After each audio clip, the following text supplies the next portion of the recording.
Police द्वारा पूरी तैयारी कर ली गई है। हमारी 9 पैरामिलिट्री की कंपनीज़ हमारे पास आई हैं।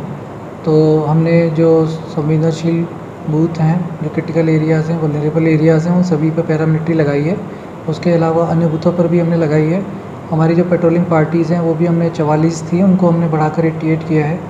और सभी जो हमारी फ़ोर्स है वो आ चुकी है, उनकी ब्रीफिंग हो चुकी है।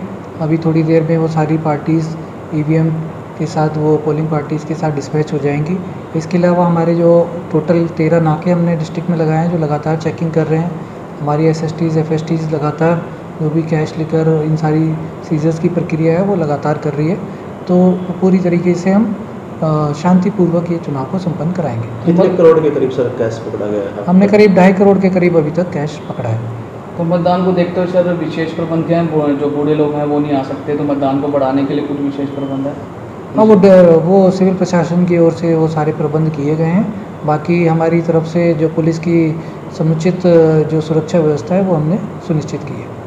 ओवरऑल पानीपत की तैयारियां बहुत अच्छी तरह प्रशासन ने की हुई हैं और संवेदनशील कुछ पोलिंग बूथ्स हैं और कुछ क्रिटिकल में कुछ बूथों की संख्या है, वहाँ पर एक्स्ट्रा फोर्स भी लगाई गई है जो सेंट्रल फोर्सेस होती हैं, जिससे कि शांतिपूर्ण तरीके से मतदान हो सके।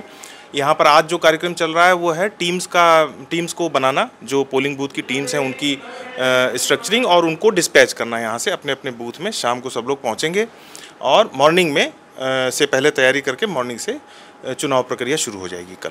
सर, जहाँ अति संवेदनशील आपने कर रखे हैं वहाँ एक्स्ट्रा फोर्स लगा रखी है, बिल्कुल, क्योंकि वहाँ ज़रूरी है। कमीशन माननीय आयोग के निर्देशानुसार एक्स्ट्रा फोर्स लगाई हुई है।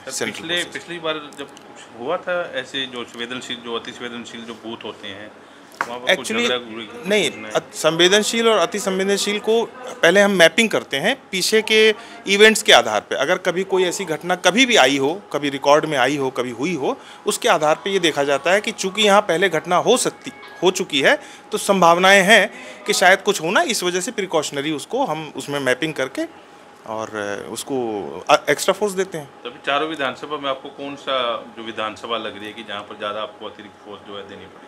मेरे ख्याल से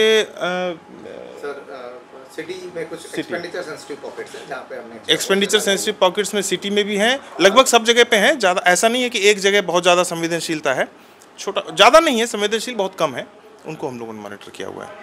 बड़े पीसफुल तरीके से होगा, कोई ऐसी दिक्कत नहीं है। पानीपत में चुनाव बिल्कुल शांतिपूर्ण, फ्री एंड फेयर होगा। ये कमीशन की तरफ से हम लोग ऑब्जर्वर्स इसीलिए आए हुए हैं कि हम ये देख सकें कि चीज़ें सब सुचारू रूप से चल रही हैं, और हम काफ़ी दिनों से इस चीज़ को देख रहे हैं। सही तरीके से होगा, कोई शिकायत नहीं आएगी। कोई सर सहायता नंबर भी जारी किया गया जहाँ पर? हाँ, कंट्रोल रूम के नंबर्स पहले इशू किए जा चुके हैं, ऑब्जर्वर्स के नंबर भी हैं, अधिकारियों के भी नंबर पब्लिक डोमेन में हैं। किसी भी मतदाता को या किसी व्यक्ति को कोई भी ऐसी बात जो उसको लगता है कि प्रशासन के संज्ञान में लानी ज़रूरी है, तुरंत ला सकते हैं, कोई दिक्कत नहीं। हम लोग 24/7, जब तक चुनाव की प्रक्रिया पूरी तरह ठीक नहीं हो जाती, हम 24/7 काम पे लगे हुए हैं। किसी को कोई दिक्कत हो, कांटेक्ट किया जा सकता है।